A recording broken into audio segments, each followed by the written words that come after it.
예수님께서 말씀해 주신 세 번째 비유예요. 연속해서 비유로 가르쳐 주고 계시지요. 이 비유의 말씀을 통해서 우리 주님께서 무엇을 말씀하려고 하시는지 우리가 좀 귀담아 듣는 그런 시간이 되기를 바랍니다. 한 가지 좀 송구스럽고 좀 죄송스러운 마음이 있는데요, 요즘 설교 주제가 조금 무거워요. 조금 이렇게 좀 책망하는 것 같기도 하고 좀 부담스럽게 들려질 수도 있겠다 하는 그런 마음이 있어요. 요즘에 말씀이 주로 심판과 저주에 대한 말씀들이 나오니까 담임 목사로서도 사실 이런 주제로 설교하는 건 그렇게 썩 쉬운 일만은 아닙니다. 한 주간 동안 직장에서나 가정에서나 힘들고 지치고 피곤한 몸 이끌고 하나님 은혜 주시기를 바라보면서 예배 자리로 나오는 우리 성도님들에게 소망의 메시지가 선포되고 위로의 메시지가 선포되고 기쁨의 메시지가 선포되는 게 더 좋지, 책망의 말씀, 심판의 말씀, 저주의 말씀이 선포되는 건 썩 그렇게 편하지는 않지요. 그런데 여러분, 이게 강해 설교의 강점이기도 합니다. 우리가 듣고 싶은 말씀, 설교자가 전하고 싶은 말씀만 쏙쏙 골라서 설교하게 되면 그건 우리 스스로가 말씀을 재단하는 일이 될 수 있어요. 그냥 성경을, 마태복음을 찬찬히 강해해 가는 걸 통해서 내가 듣고 싶은 말씀이 아니라, 설교자가 전하고 싶은 말씀이 아니라 성경 자체가 우리에게 하시는 말씀을 꼼꼼하게 묵상해 갈 수 있다면 하나님의 말씀이 저와 여러분들을 더 아름다운 길로 인도해 갈 줄로 믿습니다. 그러니까 우리 모두가 다 겸손하게 말씀을 전하는 설교자도, 또 말씀을 들으신 우리 성도님들도 겸손하게 하나님의 말씀 앞에 엎드려서 하나님께서 이 말씀을 통해서 우리에게 뭘 말씀하시려고 하시나 귀담아 듣고 들은 대로 순종하는 역사가 일어나기를 부탁드립니다. 그래서 우리 이 말씀과 함께 한번 살펴보지요.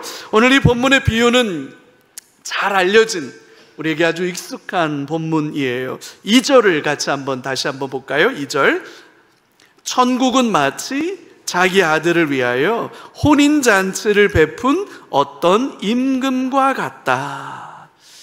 천국에 대한 이야기, 결혼잔치에 대한 이야기라는 거예요. 계속해서 비유의 이야기를 지금 말씀하고 계시는 거죠. 천국은 결혼잔치와 같다. 세상에서 결혼잔치만큼 설레고 풍성하고 기쁨이 있는 일이 어디 있겠어요? 가장 행복한 순간들이죠. 제가 이렇게 사역훈련을 하거나 제자훈련을 하면 첫 시간에 자기 인생 라이프 스토리를 나누는 걸 제일 먼저 해요. 그러면 그 질문에 1번이 뭐냐면, 지금까지 살아왔던 인생 중에 가장 행복했던 순간이 언제입니까? 라고 물으면 많은 경우에 여자분들은 그 가장 행복했던 순간을 언제라고 말하냐면 결혼할 때요, 이렇게 얘기해요. 우리 건반 연주자가 우리 5월의 신부 아니겠습니까? 우리 이선자매 드디어 이제 품절녀가 되셨어요. 5월에 웨딩드레스 탁 입고 그 웨딩 마치를 탁 걸어가면 웬만하면 아름답죠. 어지간해서는 아름다워요. 얼마나 행복해요. 그 순간을 행복하다고 말하는 분들도 계시고, 첫 아이를 낳았을 때 이렇게 말씀하시는 분들도 있어요. 근데 남자분들은 그렇게 말하는 분들이 거의 없어요. 결혼식 때요, 뭐 이런 분들은 잘 없어요. 우리 전 집사님 좀 찔리죠? 결혼식 순간만큼 행복한 시간이 없어요. 그 순간이 가장 행복한 순간이에요. 여러분, 하나님 나라는 그런 거예요. 천국은 그런 거예요. 마지못해서 어거지로 힘들게 살아내는 게 신앙생활이 아니에요. 여러분, 그건 신앙생활의 본질이 아니에요. 우리 신앙의 본질은 잔치예요.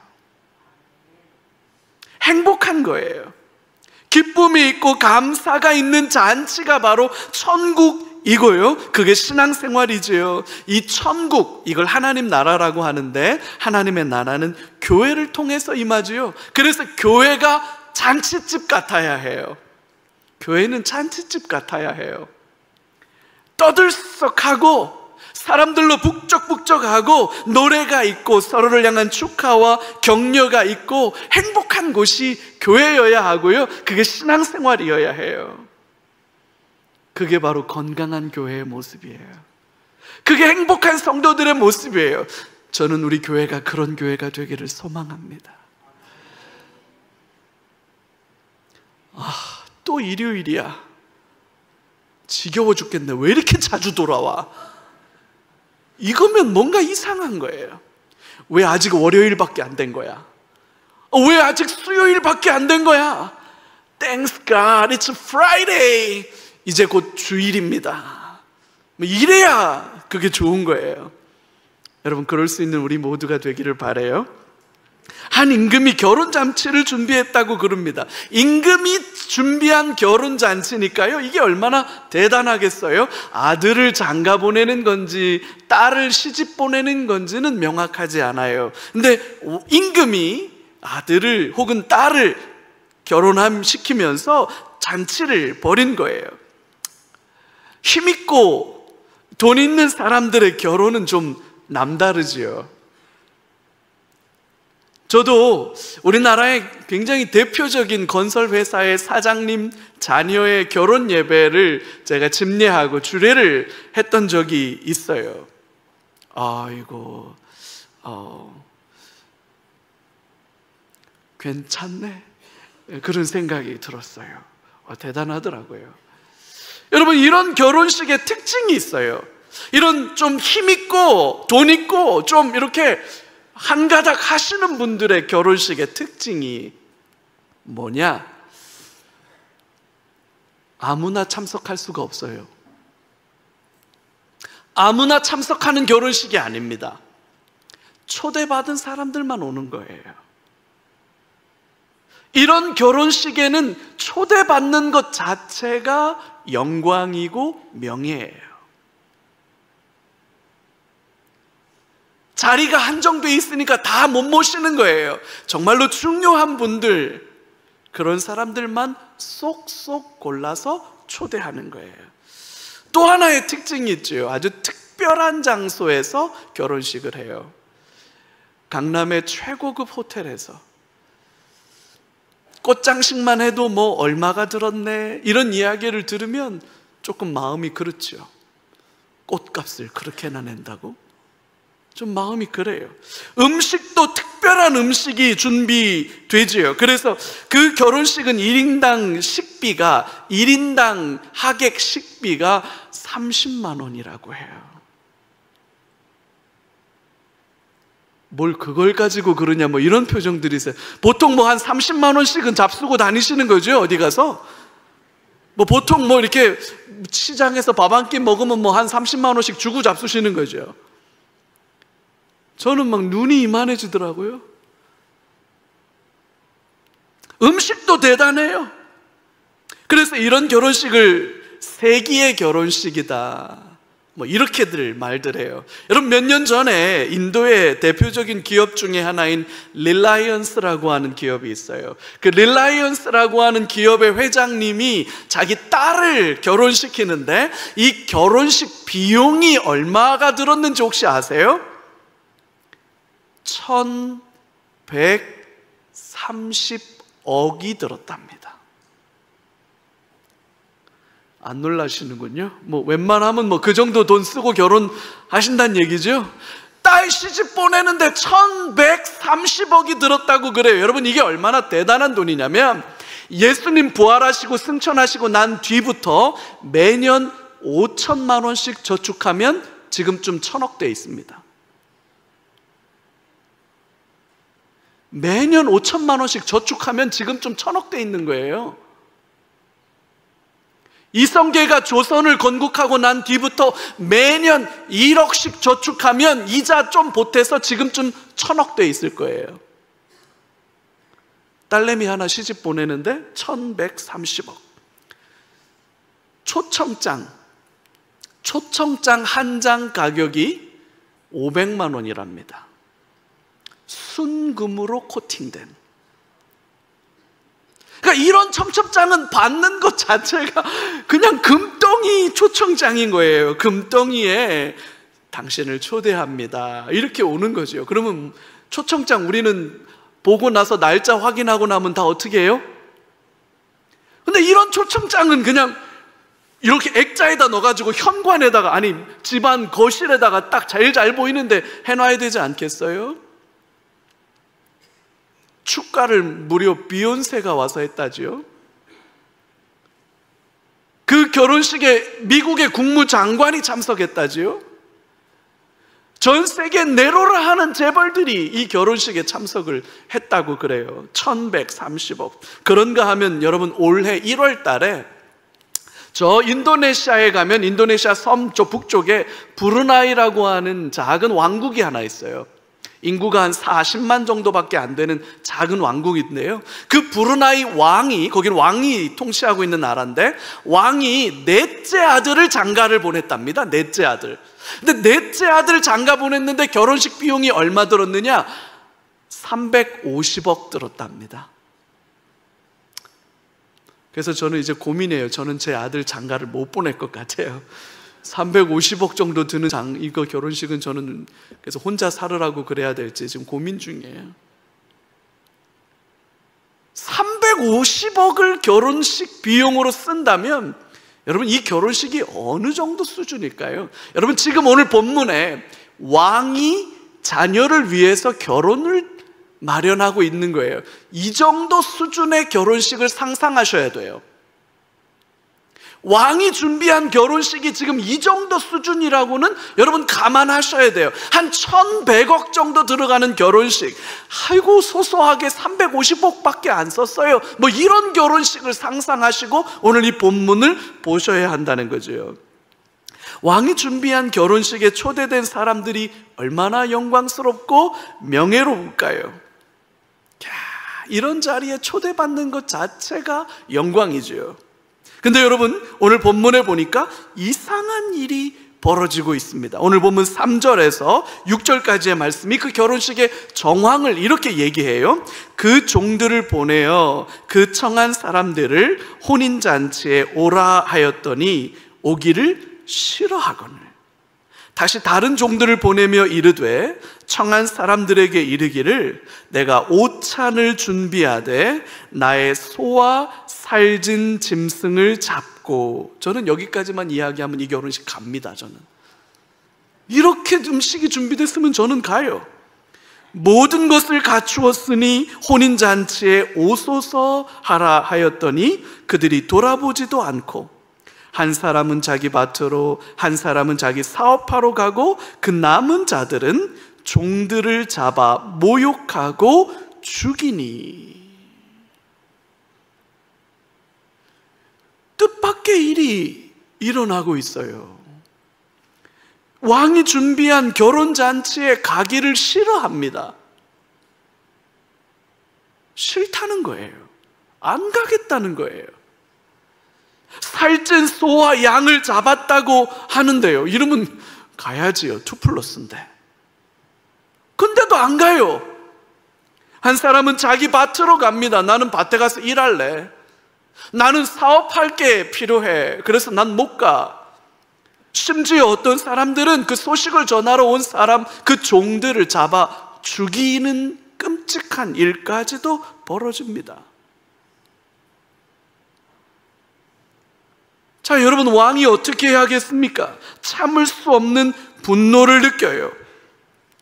남양 특집이 펼쳐집니다. 결혼식이 갑자기 피바다가 돼버려요. 7절이거든요. 이거 같이 한번 읽읍시다. 7절. 임금이 노하여 군대를 보내어 그 살인한 자들을 진멸하고 그 동네를 이야, 군대를 보냅니다. 그리고 싹 다 죽여버립니다. 동네를 불태워버려요. 이건 또 무슨 소리냐? 근데 여러분, 지난주에도 보셨죠? 지난주 설교 기억나십니까? 소작료를 내지 않고 버티던 악한 농부들은 싹 다 죽임을 당하게 될 겁니다. 임박한 심판을 거듭거듭해서 말씀하고 계시지요? 이건 그만큼 이 일이 곧 시행될 거라고 하는 메시지예요. 오늘 세 번째 비유 속에서는 거기에서 한 걸음 더 나아가서 좀 더 구체적으로 새로운 계획들이 말씀되고 있는데 8절과 10절까지의 말씀이 그거예요. 여러분 같이 한번 읽어요. 8절. 이에 종들에게 이르되 혼인잔치는 준비되었으나 청한 사람들은 합당하지 아니하니 내 거리 길에 가서 사람을 만나는 대로 혼인잔치에 청하여 오라 한데 종들이 길에 나가 악한 자나 선한 자나 만나는 대로 모두 데려오니 혼인잔치에 손님들이 가득한지라. 이제 종들을 사람들이 많이 지나다니는 사거리, 인계동, 저 광교, 저 수원역 앞으로 내보낸 거예요. 사람들 닥치는 대로 결혼잔치에 강권하여 데려오기 시작합니다. 선한 자나 악한 자를 가리지 않습니다. 그냥 다 초대합니다. 여러분, 왕의 결혼식으로는 어울리지 않는 일이에요. 왕이 준비한 결혼식에는 절대로 어울리지 않는 일이죠. 오늘 예수님께서 하신 이 비유의 이야기는 희한한 이야기들로 가득합니다. 왕이 초대를 했는데도 거절을 한다? 왕이 초대를 했는데 거절을 하는 게 가능합니까?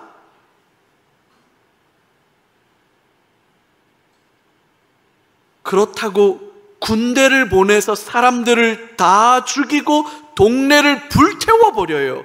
이건 또 무슨 얘기예요? 그리고는 닥치는 대로 아무나 잔치에 초대합니다. 악한 자나 착한 자나 뭐 가릴 것 없이 초대합니다. 이게 다 희한한 일이에요. 오늘 이 본문의 비유를 해석할 때는 바로 이 점을 눈여겨보아야 합니다. 희한한 일들, 여기에 메시지의 핵심이 있기 때문이에요. 이례적인 일, 상식 밖의 일이어야 충격적으로 다가오게 되고 바로 그 충격적인 일 속에 핵심 메시지가 담기는 거예요. 여러분, 소위 그래서 이런 얘기 하지 않습니까? 개가 사람 물으면 뉴스거리가 안 돼요. 근데 사람이 개를 물었습니다. 이래야 뉴스거리가 되는 거예요. 닥치는 대로 사람들을 데려다가 왕이 마련한 결혼잔치를 참석하게 했어요. 아무나 데려왔습니다. 강권해서 데려다가, 억지로 데려다가 결혼잔치가 드디어 가득 찼습니다. 드디어 연회장은 사람들로 가득 차게 됐어요. 임금이 손님들을 보러 연회장에 들어왔습니다. 많은 사람들이 잔치자리에 가득한 걸 보니까 임금의 마음이 흡족했어요. 근데 그 많은 사람들 중에 유독 한 사람이 눈에 띕니다. 저기 앉아있는 저 사람이 눈에 띄는데 예복을 입지 않았어요. 오늘 본문 12절에서 13절까지의 말씀입니다.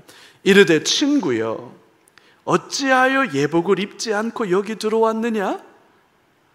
그가 아무 말도 못하거늘 임금이 사환들에게 말하되 그 손발을 묶어 바깥 어두운 데에 내던지라. 거기서 슬피 울며 이를 갈게 되리라 하니라.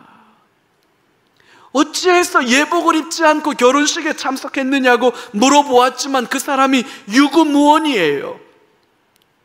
말을 못해요. 우물쭈물 대답을 못해요. 급하게 오느라고 아무나 지나가는 사람들을 결혼식에 초대했으니까 급하게 급하게 오느라고 예복을 입지 못한 걸까요? 아니면 그까이 거 뭐 그냥 대충 가는 거지요, 뭐 그냥 그래서 그냥 안 입고 온 걸까요? 그것도 아니면 여러분, 결혼식 가려고 하면 늘 우리는 결혼식에 입고 갈 옷이 없지요? 없어요. 우린 늘 없어요. 그래서 결혼식 가기가 스트레스예요. 결혼식에 입고 갈 옷이 없어요. 그래가지고 애써서 결혼식에 입고 갈 옷을 겨우 하나 장만하지요? 그러면 장례 터져요. 이번엔 장례식장에 입고 갈 옷이 없어요. 그래가지고 또 옷이 없어요. 그래서 늘 우리는 옷이 없어요. 그러고 지나가면 해 지나가죠. 작년에 입었던 걸 올해 또 입을 수는 없어요. 그래서 우린 늘 옷이 없어요. 그래서 예복이 없어요. 하여튼 예복은 결혼식에 입고 갈 옷은 없어요. 그래서 지금 못 입고 온 건가요? 왕의 결혼잔치에 참여하면서 예복조차 입지 않았다는 것은 여러분, 변명의 여지가 없어요. 변명의 여지가 없는 일이에요. 문제는 그 다음입니다. 왕이 불같이 화를 내요. 왕이 불같이 화를 내요. 당장 저놈의 손발을 묶어라. 그래서 바깥 어두운 데 내 던지라. 거기에서 슬프게 울면서 이를 갈면서 후회하고 있을 것이다. 그렇게 말씀하셔요. 여러분, 이거 좀 이상하지 않습니까? 좀 과하지 않습니까? 아니, 결혼식에 예복 좀 안 입었다고 이런 대접을 받아야 된다는 게 여러분, 상식적으로 이해가 됩니까? 과잉 처벌 금지. 죄를 지으면 그 지은 죄에 합당한 처벌을 받아야지, 지은 죄보다 더 크게 처벌을 받으면 안 되는 거잖아요. 결혼식에 예복을 안 입고 참석한 건 결례입니다. 이스라엘 사람들은 결혼식에 참석할 때 반드시 예복을 입고 참석했어요. 그 예복이라는 건 이런 거예요. 우리 겉에 입는 숄 같은 거예요. 속의 옷은 평상복 입어도 괜찮아요. 겉에 걸치는 옷이에요. 외투 같은 거예요. 그래서 그거 걸치고 결혼식에 참여하는 거예요.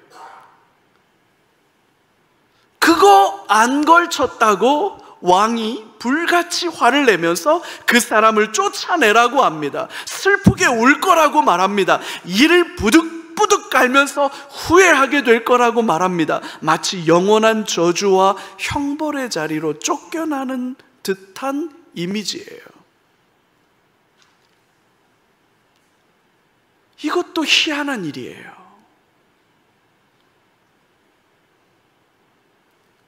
여러분, 이 비유를 통해서 예수님께서 말씀하시려고 하는 메시지의 핵심이 뭘까요? 뭘 말씀하시려고 이렇게 희한한 이야기를 하시는 걸까요? 지난 두 번의 비유와 이 세 번째 비유는 이야기가 맥을 같이 하고 있어요. 그러면서도 오늘 이 비유 속에서는 좀 더 새로운 다른 각도의 말씀을 하고 계시는데, 우리가 오늘 이 본문의 비유 속에서 우리가 들어야 할 중요한 메시지, 그 메시지를 같이 한번 묵상하면서 나누어 보고 설교를 마무리해 보도록 하겠습니다. 첫 번째는 이거예요. 오늘 이 본문 속에서 우리가 기억해야 할 메시지 첫 번째는, 초대에 응하지 않는 것은 본인 선택이지만 그에 상응하는 대가를 지불해야 된다는 거죠. 선택은 당신이 하지만 당신이 선택한다면 책임도 당신이 지는 거라는 거예요. 여러분, 이게 바로 어른이 되어가는 거예요. 아기들은 선택은 자기가 해도 책임은 부모가 져요. 청소년이 될 때 겪는 갈등이 바로 그거예요. 성인이 된다는 말은 그거예요. 선택을 내가 한다면 그 선택에 대한 책임도 내가 진다는 뜻이에요. 왕이 마련한 결혼잔치에 초대되었어요. 근데 여러분, 보통 이런 잔치 자리에 초대는 2번에 걸쳐서 이루어지는 게 상식이에요. 첫 번째는 이렇게 초대가 됩니다. 몇 월 며칠에 왕의 아들이 장가를 갑니다. 그 잔치에 당신을 초대하고 싶습니다. 참석이 가능하십니까? 참석하시겠습니까? 그래서 참석이 가능한지 의사가 있는지를 묻는 초대를 먼저 합니다. 그래서 반드시 회신을 해달라고 말해요. 그런 초대는. 그러면 그 초대장을 받고 내가 참석하겠습니다, 예스라고 체크해가지고 돌려보내면 그때서야 정식으로 초대장이 오는 거예요. 그 초대장에는 내가 어느 테이블에 앉아야 되는지, 내가 어디에서 주차를 해야 되는지, 누가 나의 의전을 책임지는 사람들인지에 대해서 상세하게 정리된 초대장을 받고 가는 거예요.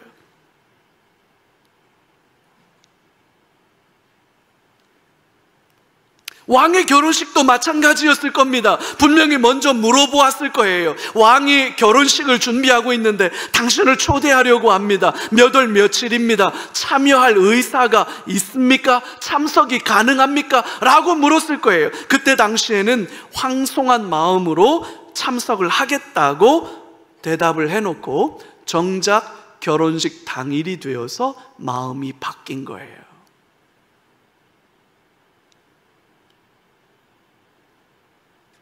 나는 밭에 일하러 가야 됩니다. 나는 사업차 바쁩니다. 내 일이 바쁘다는 거예요. 심지어는 그 정식 초대장을 들고 온 종을 잡아서 죽이기까지 하고, 여러분, 말도 안 되는 일을 벌이는 거죠. 이건 왕의 초대 자체를 무시하는 거예요. 왕을 모욕하는 일이지요. 왕을 무시하고 반역하는 행위는 가장 무거운 형벌로 다스리는 것이 동서고금을 막론하고 왕국의 룰이에요.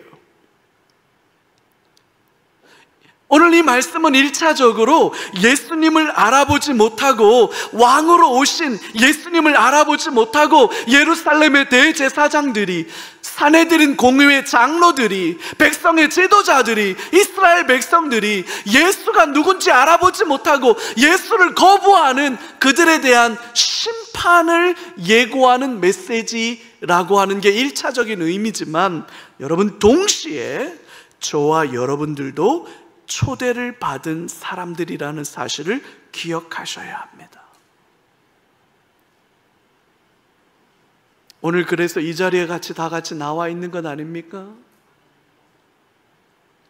초대에 응할지 말지는 내가 결정하는 일이에요. 교회에 갈지 말지는 내가 결정하는 일이에요. 예수를 믿을지 말지는 내가 결정하는 일이에요. 맞아요. 맞아요. 그러면 책임도 지셔야 하는 거예요.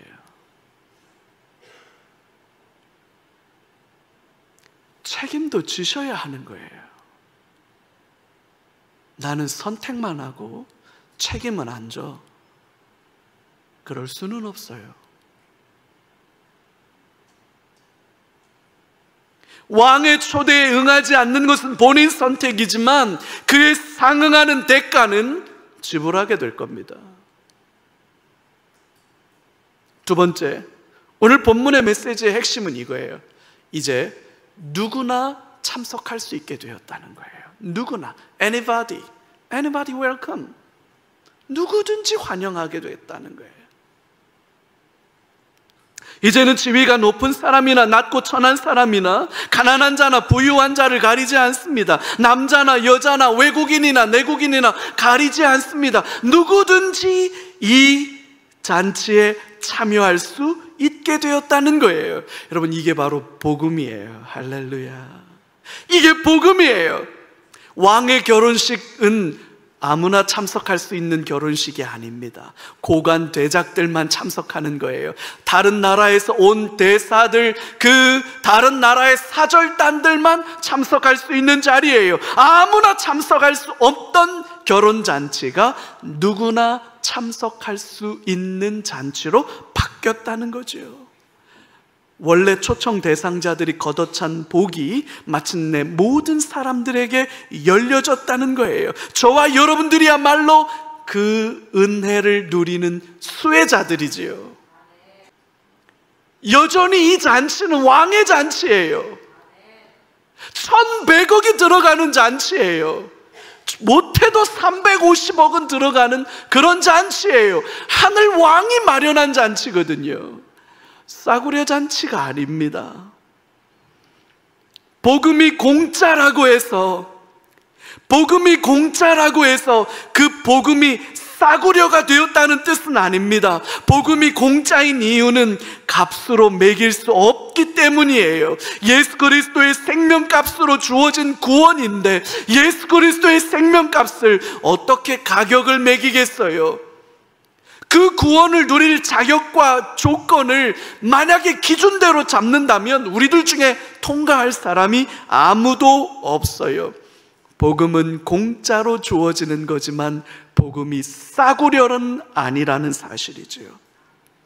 누구나 예수님을 믿고 구원의 자리로 나아갈 수 있습니다. 누구든지 예수의 이름을 부르는 자는 구원을 얻게 될 줄로 믿으시기 바랍니다.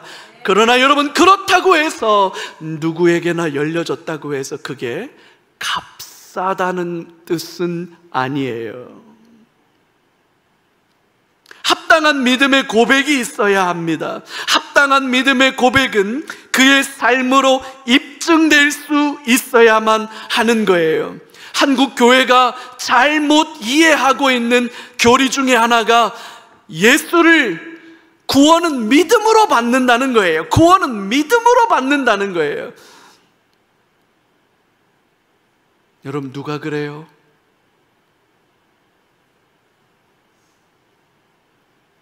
누가 그래요, 여러분?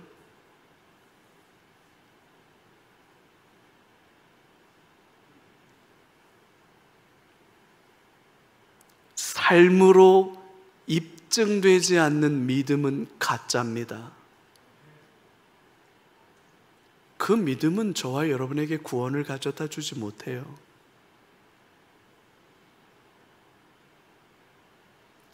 복음을 싸구려로 만들어 놓으면 안 돼요. Priceless. 값으로 매길 수 없는 가치가 있기 때문에 누구에게나 주는 거지. 싸구려 그냥 아무나 물어뜯어도 되는 거라서 그냥 주는 게 아니에요, 여러분.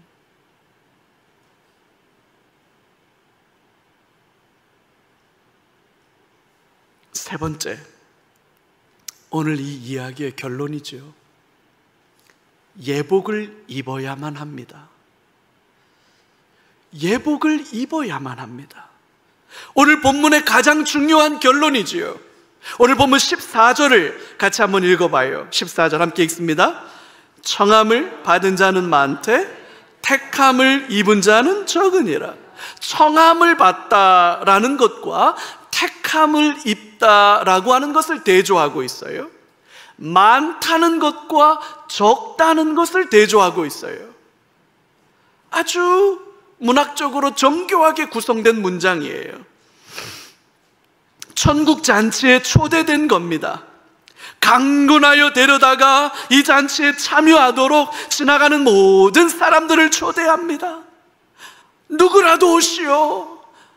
잔치 자리는 마련되어 있는데, 그 테이블 넘버링이 다 돼 있는데, 그 테이블 넘버링 돼 있는 자리에 와야 될 사람이 안 오겠다고 밭으로 가버리고, 일한다고 가버리고, 종들을 죽이고 때리고 하는 일들이 벌어져서 태반이 비었어요. 그래서 왕이 너무 화가 나가지고 누구든지 데려다가 이 연회장을 가득 채우라. 그래서 종들이 나가서 아무나 데려다가 다 이 자리에 가득 채웠습니다. 사람들이 가득 채웠어요. 잔치 자리가 가득 찼습니다. 예배당에 나와서 이렇게 예배 드릴 수 있습니다. 누구라도 와서 예배 드릴 수 있습니다. 목장 모임도 할 수 있고 단기 선교도 갈 수 있고 집사가 되거나 권사가 되거나 장로가 되거나 목사라는 직분도 받을 수 있어요. 청함을 받는 거예요. 여러분, 그건 다 청함을 받는 거예요. 하지만 개 중에 예복을 입지 않은 사람들이 있다는 거예요. 예복을 입지도 않고 목사가 된 사람도 있고, 예복을 입지 않고 장로가 된 사람도 있고, 예복을 입지 않고 권사가 된 사람도 있다는 거죠. 택하심을 입지 못한 사람들이에요.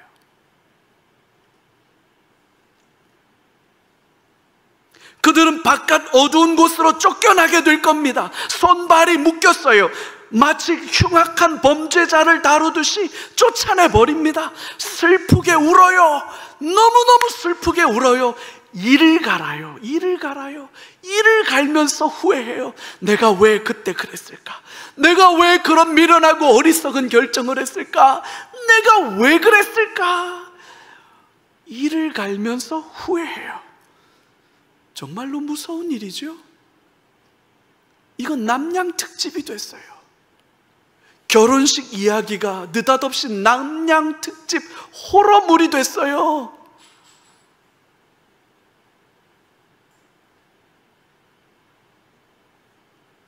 여러분, 그렇다면 자, 여러분, 지금부터 잘 들으셔요. 잠깐만 집중해서 잘 들어보셔요. 여러분, 그렇다면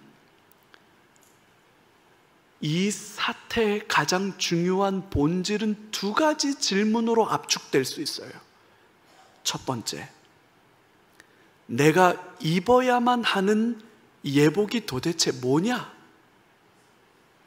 내가 입어야 할 예복이 도대체 뭐냐?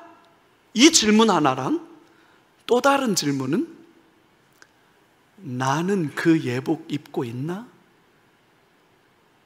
나는 그 예복 입고 있나? 여러분, 이 두 가지 질문이에요. 이게 핵심이에요. 자, 먼저 거를 한번 생각해 보지요. 여러분, 예복은 예수 그리스도를 의미한다고 보는 게 가장 합리적인 해석이에요. 예수 그리스도를 덧입는 거예요. 우리가 결혼잔치에 참여할 수 있는 유일한 자격과 기준과 조건은 내가 예수를 덧입는 거예요. 예수를 믿는 거예요. 다른 길은 없어요. 예수를 믿고 예수를 고백하는 것 말고 다른 길은 없습니다. 예수께서 나와 일러 가라사대 내가 길이요 내가 진리요 내가 생명이니 나로 말미암지 않고는 아버지께로 올 자가 없느니라. 할렐루야. 구원 얻을 만한 다른 이름을 우리에게 주신 적이 없나니 오직 그리스도 예수에게만 구원의 은총의 길이 있다는 사실이지요. 그래서 예복을 입는다는 것은 예수를 입는다는 거예요. 예수를 믿는다는 거예요. 여러분, 예수님을 믿고 있습니까? 이 예복은 또 다른 의미에서 순종과 행실을 의미한다고도 해석할 수 있어요.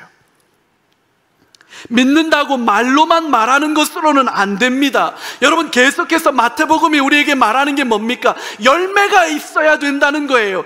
열매를 맺지 못하면 도끼가 이미 나무 뿌리에 놓였으니 열매를 맺지 않는 가지마다 잘라버린다는 거 아닙니까? 이파리가 무성한 건 필요 없어요. 열매가 필요해요. 삶으로 사라지지 않는 믿음은 가짜입니다. 삶으로 입증되지 않는 믿음은 가짜예요.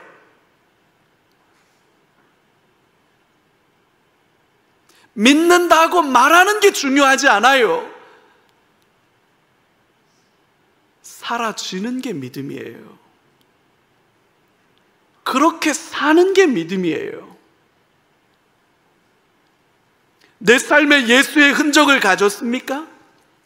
내 삶에 예수의 마음과 예수의 헌신과 예수의 사랑이 내 안에 담겨 있습니까? 내가 예수로만, 그래서 그런즉 이제는 내가 사는 것이 아니요 내 안에 예수가 사는 것이라. 내 안에 예수가 사는 것이라. 이제 내가 예수의 흔적을 가졌으니 더 이상 나를 괴롭게 하지 말라. 주 안에 사랑하는 성도 여러분, 예수로 옷 입는 저와 여러분들 되시기를 주님의 이름으로 부탁합니다.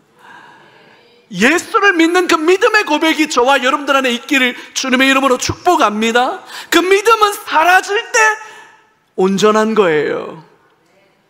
삶으로 입증되지 않는 믿음은 가짜예요. 결국 나는 예복을 입은 사람입니까? 나는 진짜로 예복을 입은 사람입니까? 여러분, 누구든 초대를 받을 수 있어요. Anybody come. 누구나 와라. 누구나 와라. 누구나 올 수 있어요. 예배당은 누구나 올 수 있어요. 누구나 올 수 있어요.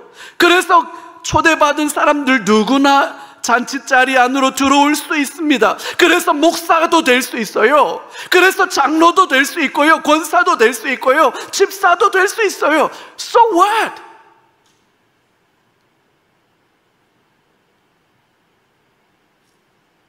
그래서 뭔데요? 여러분, 그래서 뭔데요? 그게 중요한 거 아니에요.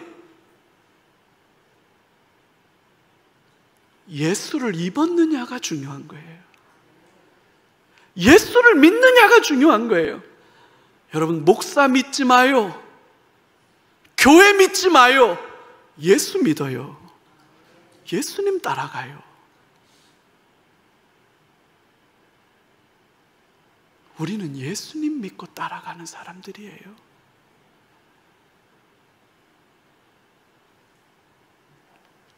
예복을 입지 않으면 쫓겨납니다. 왕은 불같이 화를 낼 겁니다. 주 안에 사랑하는 성도 여러분, 예수님을 알고 계십니까? 그 예수님을 온전히 믿고 계십니까? 그 예수님을 전심으로 사랑하고 있습니까? 그게 본질이에요. 이게 본질이에요.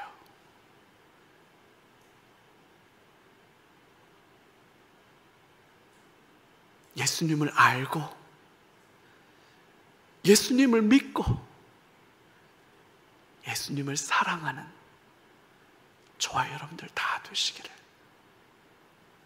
주님의 이름으로 축복합니다.